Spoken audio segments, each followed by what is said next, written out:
उन्होंने आपको बोला है कि इस स्टोन को निकालने के लिए हम पीसनल टेक्निक से करेंगे।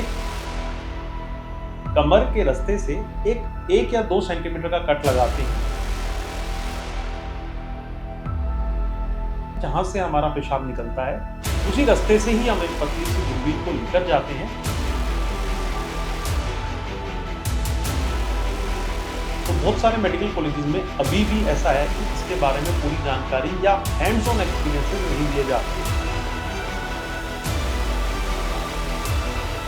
कोई डॉक्टर साहब तो बता रहे हैं कि पीसीएनएल से होगा, कोई बता रहे हैं कि आरआईआरएस से होगा। तो ये कंफ्यूजन क्या है?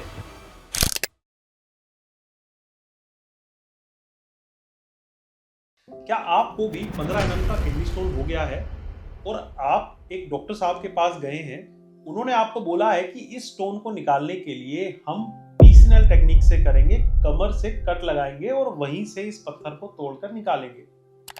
फिर क्योंकि आप थोड़ा कट से डरते हैं तो इसलिए आप एक दूसरे डॉक्टर साहब के पास गए, उन्होंने आपको ये बताया कि इस पत्थर को निकलवाने के लिए सबसे बेस्ट मेथड है आरआईआरएस। और आप बड़े कंफ्यूज हैं कि यार मेरे को 15 mm का पत्थर बन गया है और कोई डॉक्टर साहब तो बता रहे हैं कि पीसीएनएल से होगा, कोई बता रहे हैं कि आरआईआरएस से होगा। तो ये कंफ्यूजन क्या है? एक ही चीज को करने के दो अलग अलग तरीके क्यों बताए जा रहे हैं और इनमें से मेरे लिए कौन सा बेस्ट है? तो एक बहुत बड़ी कंफ्यूजन रहती है पेशेंट्स को कि पीसीएनएल या फिर आरआईआरएस में से मेरे केस में या उनके केस में कौन सी ट्रीटमेंट बेस्ट रहेगी। इस वीडियो में आज इस कंफ्यूजन के ऊपर ही हम बात करेंगे। नमस्कार, मेरा नाम है डॉक्टर दीपांशु गुप्ता। मैं एक सीनियर यूरोलॉजिस्ट हूं क्योर स्टोन के साथ। चलिए शुरू करते हैं इस वीडियो को। इसमें हम बात करेंगे कि हमें पीसीएनएल के लिए कब जाना चाहिए और हमें आरआईआरएस के लिए कब जाना चाहिए। सबसे पहले हम बात करते हैं जो हमारे पेशेंट है उनको मान लीजिए 15 mm का किडनी स्टोन है और वो किडनी स्टोन नॉर्मल किसी भी अपर या मिडिल कैलिक्स में पड़ा हुआ है। तो उसमें सबसे पहले बात करते हैं कि पीसीएनएल के लिए अगर वो जाते हैं तो क्या फायदे हैं और क्या नुकसान है।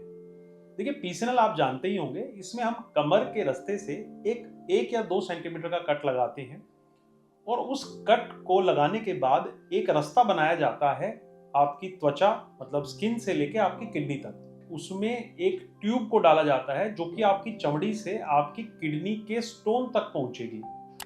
अब इसके अंदर क्या क्या चीजें कट रही हैं? एक तो हमारी चमड़ी कट रही है, उसके बाद उसके नीचे का मांसपेशियां वो कट रही हैं, फिर जाके हमारी किडनी में भी एक उतने ही हिस्से का छेद किया जा रहा है, फिर जाकर हम स्टोन तक पहुंच रहे हैं। उस स्टोन को फिर एक दूरबीन से बाहर निकाल दिया जाता है और इसे हम पीसीएनएल बोलते हैं। इसका फायदा यह है कि इस पीसीएनएल टेक्निक से बड़े पत्थर तो आराम से निकाले जा सकते हैं।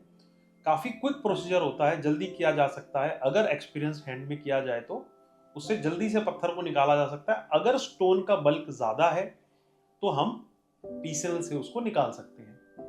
अब बात आती है कि डॉक्टर साहब मुझे पीसीएनएल 15 mm के स्टोन में क्यों बता रहे हैं। देखिए, ऐसा इसलिए कई बार हो जाता है कि आरआईआरएस कंपैरेटिवली या जो लेजर ट्रीटमेंट थोड़ी सी नई टेक्नोलॉजी है।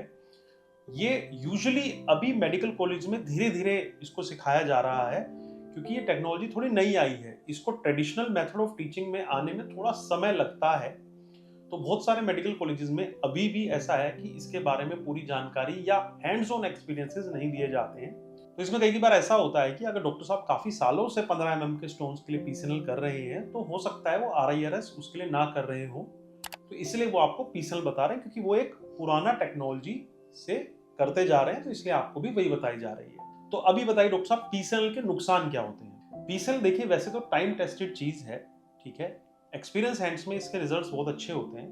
लेकिन दिक्कत ये रहती है क्योंकि हम इसमें कट लगा रहे हैं किडनी के अंदर भी, और हमारी किडनी के अंदर क्योंकि वो हमारे शरीर का एक फिल्टर है, उसमें ब्लड सप्लाई काफी हाई रहती है, तो कई बार ब्लीडिंग के भी चांसेस रहते हैं। तो इसलिए पीसीएनएल को हम रिजर्व रखते हैं। अगर पत्थर का साइज 25, 30, 40 mm के अराउंड है तभी हम उन पेशेंट्स को पीसीएनएल के लिए रेकमेंड करते हैं। अब आ जाते हैं कि आरआईआरएस कब तक कराना चाहिए, क्या आरआईआरएस के लिए मैं जाऊं। देखिए, 15 mm के स्टोन में आरआईआरएस आराम से किया जा सकता है। आरआईआरएस में हम क्या करते हैं कि जो नेचुरल रास्ता है पेशाब का, जहां से हमारा पेशाब निकलता है, उसी रास्ते से ही हम एक पतली सी दूरबीन को लेकर जाते हैं। नेचुरल रास्ते से ही उसको हम किडनी तक पहुंचाते हैं और फिर लेजर से उस पूरे पत्थर को तोड़कर डस्ट बना दिया जाता है और उसे निकाल दिया जाता है। क्योंकि इस प्रोसीजर में हम कोई भी कट या चीरा नहीं लगा रहे हैं, तो इसलिए ब्लीडिंग के चांसेस काफ़ी कम रहते हैं और पत्थर भी आराम से निकल जाता है। पेशेंट नेक्स्ट डे पर अपने घर जा सकते हैं। तो डॉक्टर साहब, ये तो बहुत बढ़िया टेक्नोलॉजी है, इसका नुकसान क्या है? देखिए, यूजुअली RIRS एक्सपीरियंस हैंड्स में बहुत अच्छे रिजल्ट्स रहते हैं। इसका बस एक ही ड्रॉबैक है कि अगर स्टोन का साइज काफ़ी बड़ा हो गया है, मान लीजिए 20-25 mm से भी बड़ा हो गया है, क्योंकि हमारे शरीर के रस्तों से गुजरने के लिए उस दूरबीन को बहुत छोटा होना पड़ेगा, तभी वो हमारी किडनी तक जा पाएगी।